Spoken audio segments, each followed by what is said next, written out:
안녕하세요. 유튜브 넘버원 축구 분석 전문 채널 골 때리는 TV 배팅맨입니다. 자, 축구 토토 승무패 13회차가 끝이 나면서 원래는 어제 13회차 관련 복귀 영상을 올려드리려고 했었는데, 지금도 좀 그렇지만 몸 상태가 좀 뭔가 삐리하다라는 느낌이 너무 많이 들어서 코로나 신속 항원 검사를 받았는데 양성 판정이 나왔고 이어서 PCR 검사까지 받았는데 코로나 확진이 나와 버렸습니다. 그래서 어제까지는 커뮤니티에 공유를 드렸던 대로 빨리 좀 컨디션 회복을 해서 골 때리는 TV 가족분들께 또 정확하고 재미있는 분석 영상을 올려드리기 위해서 하루 쉬었다는 점 양해의 말씀을 드립니다. 그리고 13회차 등수에 들어가신 분들 꽤 계시던데 축하드린다는 말씀 드리고 어차피 저는 저의 최종 픽이 등수에 들어가는 거 아니면 따로 축하 영상 같은 거 올리지 않기 때문에 이해해 주실 거라고 생각을 합니다. 자, 일단 오늘 축구토토 승무패 14회차 오늘 분석 영상은 어떻게 진행을 할 예정이냐면 총 14경기 중에서 4경기를 제외하고 오늘 저의 초안 픽을 쭉 말씀을 드릴 예정입니다. 유로파와 유로파 컨퍼런스 경기들로 이뤄진 경기들의 경우는 제가 배당으로만 주로 분석을 했었는데 1차전이 있었기 때문에 경기 영상들을 찾아서 봤고 경기 영상을 봐도 좀 애매해서 말씀드리기 어렵다 싶은 경기들은 빼놨는데 그 경기들이 오늘 말씀드리지 못하는 4경기입니다. 그 경기들은 좀 경기도 다시 돌려보고 배당적으로도 충분히 목요일 오후 5시까지 변동 확인을 해본 뒤에 목요일 오후 5시에 축구토토 승무패 14회차 최종픽 이미지 유튜브 커뮤니티에 멤버십 전용으로 올려드릴 예정이라는 점 미리 말씀을 드립니다. 그리고 내일 밤 축구토토 승무패 14회차 대상 경기로 구독자 여러분들의 생각은 어떤지 한번 알아보기 위해서 라이브 진행할 예정이니까 시간은 확정되는 대로 유튜브 커뮤니티에 공지 올려드리도록 하겠습니다. 아마도 내일 밤 9시 정도 되지 않을까 생각을 하고 있어요. 자, 그리고 축구토토 승무패 14회차 초안픽에 대해서 쭉 말씀을 드려보기 전에 지난 주말에 배팅맨의 너 하나만 바라봐 3회와 4회를 진행을 했습니다. 혹시 모르시는 분들을 위해서 잠깐 설명을 드리자면 배팅맨의 너 하나만 바라봐 컨텐츠는 배트맨 토토에서 지정된 경기에 한해 한 경기 구매를 가능하게 하면서 생각해낸 한 경기 구매 컨텐츠로 한 달 동안 한 경기만 구매를 했을 때 이익이 날 수 있을까에 대한 궁금증을 풀어드리기 위해 시작한 컨텐츠입니다. 하지만 생각과는 조금 다르게 토사장 이 새끼가 지정하는 경기들이 죄다 K리그 경기들만 한 경기 구매 가능하게 지정해 놓으면서 2주 동안 아직 4회까지밖에 진행이 안 됐습니다. 유튜브 커뮤니티를 통해서 제가 구매한 경기들 지속적으로 공유를 드렸고 지난주 토요일 수원 삼성 대 포항 스틸러스 단통 무승부로 구매한 프로토 적중을 했고 일요일 인천 유나이티드 대 김천 상무 인천의 단통 승리 역배를 보고 구매한 프로토 적중을 하면서 이익 상태로 전환이 됐습니다. 이 말씀을 드리는 이유는 제가 한 경기 구매를 했기 때문에 주말에 제가 구매한 경기들은 지속적으로 경기를 라이브로 봤는데 K리그의 경우는 사실상 운이 좀 많이 따라줘야 결과가 적중하는 느낌이 많이 들었습니다. 솔직히 토요일에 제주 대 전북 경기가 한 경기 구매 가능하게 들어왔었으면 전북 승리를 구매하려고 했었는데 와, 전북이 리그 3연패를 할 줄은 생각지도 못했습니다. 토사장도 전북이 3연패는 안 하겠지라고 생각을 했으니까 한 경기 구매에서 쏙 빼버린 것 같은데 그만큼 토사장도 예상을 못하고 있는 게 현재 K리그판이다라고 보시면 될 것 같고 축구토토 승무패 15회차에 또다시 K리그가 등장을 하더라고요. 일단은 제가 한 경기 구매를 하면서 K리그 경기들을 자주 봤으니까 열심히 준비는 해보겠지만 이번 시즌 K리그 정말 더럽게 어렵다라는 건 좀 알아주셨으면 좋겠습니다. 자, 다시 축구토토 승무패 14회차 본론으로 돌아와서 10경기에 대한 저의 초안픽 쭉 말씀을 드려보기 전에 다들 아시죠? 좋아요 눌러주시고 처음 오신 분들께서는 구독 눌러주시고 좋아요 눌러주시면 감사하겠습니다. 누르셨으면 시작해보도록 하겠습니다. 자, 1번 경기 바젤 대 마르세유.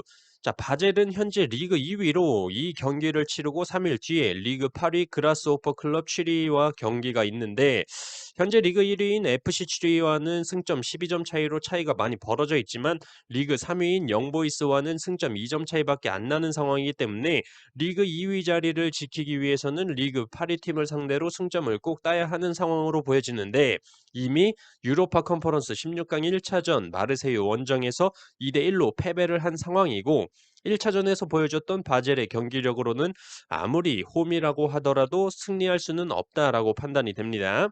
물론 마르세유 또한 현재 리그 2위로 이 경기를 치르고 3일 뒤에 리그 3위인 오지시 니스와 경기가 있는데 오지시 니스와 승점이 동일한 상황이기 때문에 리그 경기 또한 중요하지만 16강 1차전을 승리한 상태에서 괜히 원정에서 힘을 뺐다가 다 잡은 경기 놓치게 된다면 그만큼 병신 같은 짓이 없기 때문에 이 경기 충분히 승리할 수 있을 것으로 보여집니다.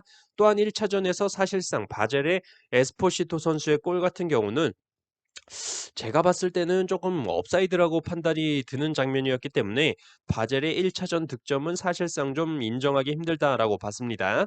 1차전에서 기본적인 슈팅 숫자 면에서도 마르세유가 바젤보다 3배나 더 많은 슈팅 숫자를 기록을 했고 중원의 디미트리 파에 선수가 경고 누적으로 이번 경기에 출전을 하지 못하지만 이미 디미트리 파에 선수 없이 바로 전 브레스트 원정 리그 경기에서 1대4 대승을 기록을 하면서 디미트리 파에 선수 없이도 득점 장면을 충분히 많이 만들어내는 것을 보여줬고 공격수 밀리크 선수가 16강 1차전에 이어 리그 경기에서도 득점을 이어가면서 좋은 컨디션을 이어갔고 70분에 교체 아웃까지 시켜주면서 바젤과의 2차전에 대비한 체력 안배까지 마쳤다라고 보여집니다. 저는 그래서 이 경기 마르세유가 2차전에서도 승리를 하면서 8강 진출을 확정지을 것으로 보여져서 바젤의 단통패로 선택을 했습니다. 자, 이번 경기 스타드렌 대 레스터. 자, 우선 스타드렌은 리그 4위를 기록 중이고 이 경기를 마치고 바로 다음 리그 경기가 19위 쓰레기 메스와의 경기이고 레스터는 현재 리그 12위를 기록 중인 상태에서 15위인 브랜드포를 만나는 일정으로 되어 있습니다. 양팀 모두 다음 경기 일정이 부담 가는 일정은 아니기 때문에 딱히 리그 경기를 생각해서 로테이션을 돌리지는 않을 것으로 보여지죠. 그렇다면 우선 1차전에서 레스터 시티가 2대 0으로 승리를 했고 그 경기에서 레스터 시티의 알브라이튼 선수의 맞고 되절아 슛과 이에나추 선수의 가마차기 골로 2점을 기록을 했는데 분명 스타드랜도 슈팅 찬스는 있었지만 결정력이 개쓰레기였다라고 보였습니다. 확실히 리그의 실력차가 존재한다고 보였고 이번 경기 제이미 바디 선수가 부상으로 빠지지만 이미 1차전에서도 제이미 바디 선수는 출전을 안 했었죠. 또한 메디슨 선수도 후반 80분에서야 투입이 됐었던 거 기억하실 겁니다. 이런 상황으로 볼 때 레스터 시티가 1차전 승리로 인해서 힘을 뺄 수는 있겠지만 그렇다고 스타드렌에 패배할 정도의 로테이션 자원들은 아니다라고 생각을 해서 저는 이 경기 스타드렌의 단통 무승부로 선택을 했습니다. 3번 경기 코펜하겐 대 PSV. PSV는 현재 리그 2위를 기록 중이고 이 경기를 치르고 3일 뒤 리그 15위 FC 타르와의 경기가 있는데 현재 1위 아약스와 승점 2점 차, 3위인 페에노르트와는 6점 차 여유가 있는 상황이기 때문에 1차전을 무승부로 기록한 이상 힘을 뺄 이유가 없는 경기다라고 생각이 듭니다. 또한 1차전에서 생각지 못하게 4대4 무승부를 기록한 PSV이지만 PSV의 코디가포 선수가 대갈박으로 한 골, 키퍼 맞고 튀어나온 골, 주워먹기 한 골로 멀티골을 기록을 했고 페널티킥은 골키퍼에게 막히면서 좀 재수가 없는 날이긴 했다라고 보여집니다.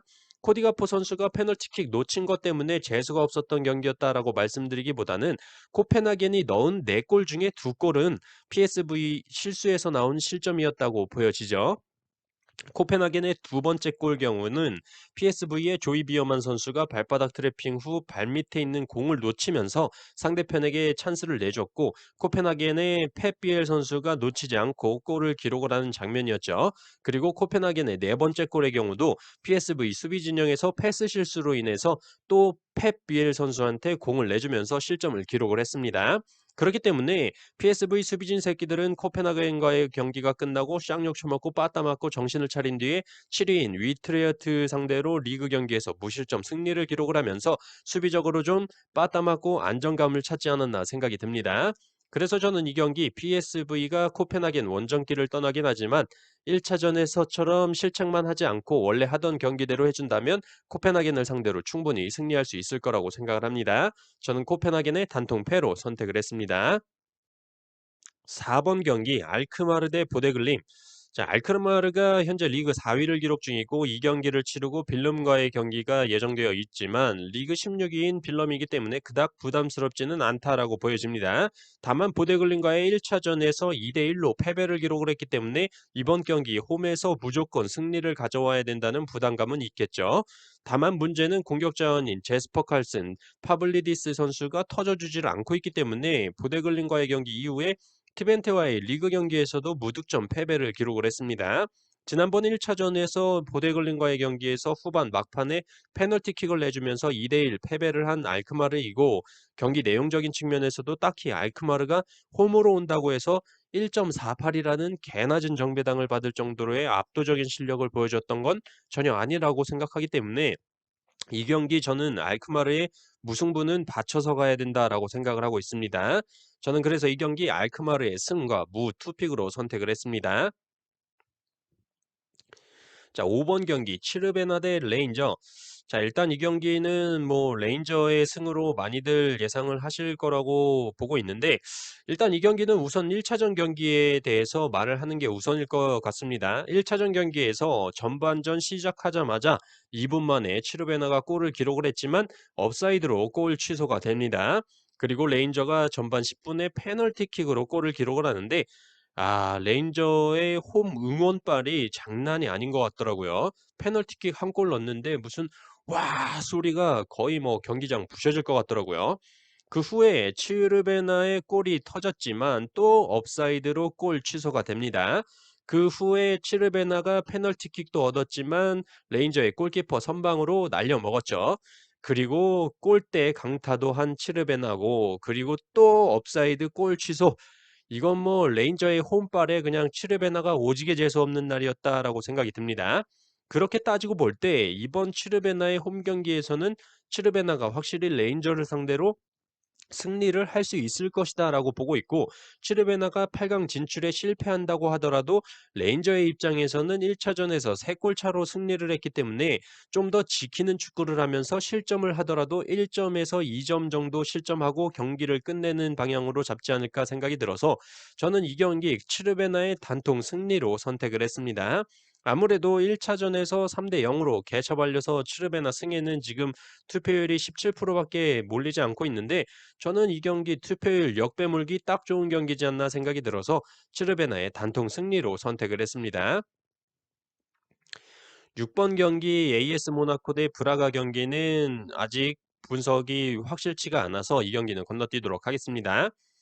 자, 7번 경기 레버쿠젠 대 아탈란타.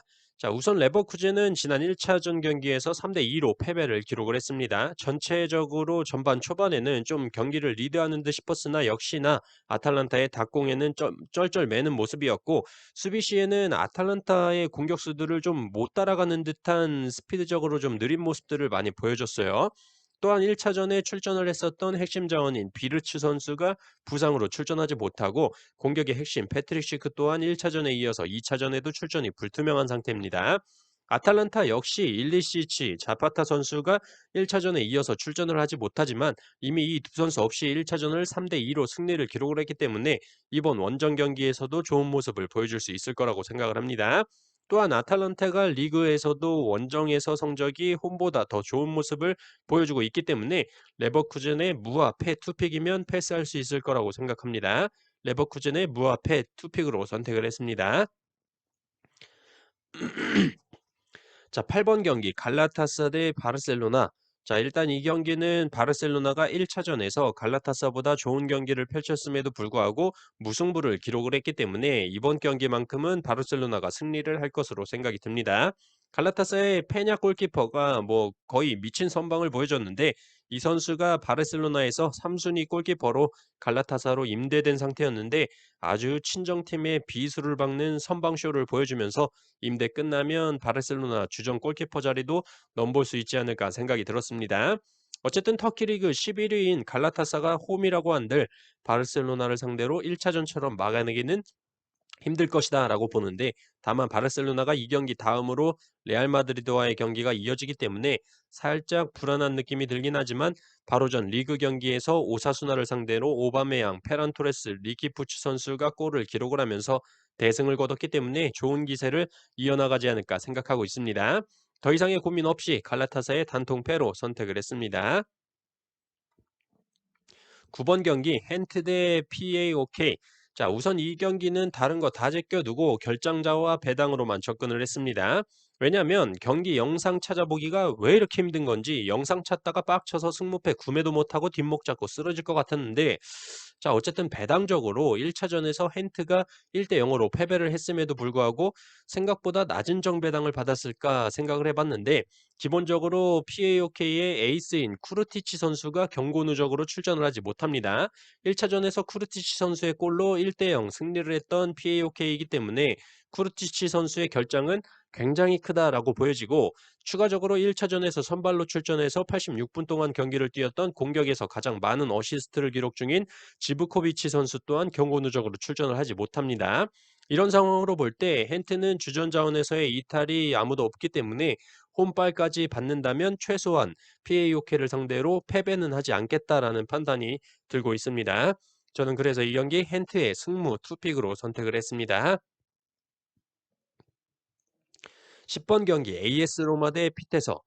자, 우선 1차전에서 AS 로마가 승리를 기록하긴 했지만 경기 내용적인 측면으로는 피테서에도 많은 찬스를 내줬었다라고 보여집니다. 특히 피테서의 로이스 오펜다 선수가 AS 로마 골대 바로 앞에서 인공위성 쏘듯이 하늘로 높이 공을 쏘아올리는 장면은 아직도 잊을 수가 없네요. 결과적으로 AS 로마가 원정에서 0대1 꾸역승을 해냈고, 그 경기에서 올리베이라 선수가 퇴장을 당하면서 이번 2차전에는 출전하지 못하는데, 오히려 다른 주전 중원 자원들이 출전할 수 있는 가능성이 크다고 생각이 들어서 뭐 다행이라고 생각을 합니다. 다만 다음 리그 경기가 5위인 라치오이기 때문에 현재 6위를 기록 중인 AS 로마가 홈 경기에서 주전 자원들을 얼마나 쓸 것이냐가 관건으로 보여집니다. 상대팀 핏에서는 수비수 도미닉 오로즈 선수가 1차전에서 경기를 뛰었지만 이번 경기에는 경고 누적으로 출전을 하지 못한다는 점이 손실로 보이고, 직전 헤라클레스와의 경기 리그 경기에서도 무득점 무승부로 경기가 끝이 났기 때문에 3경기 연속 골이 없는 상황이라는 점으로 볼 때 이 경기는 AS 로마가 홈에서 충분히 일찌감치 승기를 잡고 로테 돌리면서 다음 라치오와의 경기를 대비하는 모습이지 않을까 생각이 들어서 저는 AS 로마의 단통 승으로 선택을 했습니다. 또한 지금 무리뉴 감독이 컨퍼런스 리그에서 우승을 해서 AS 로마에 타이틀을 주고 싶다고도 인터뷰를 했기 때문에 홈에서는 충분히 승리할 수 있을 거라고 생각을 하고 있어요.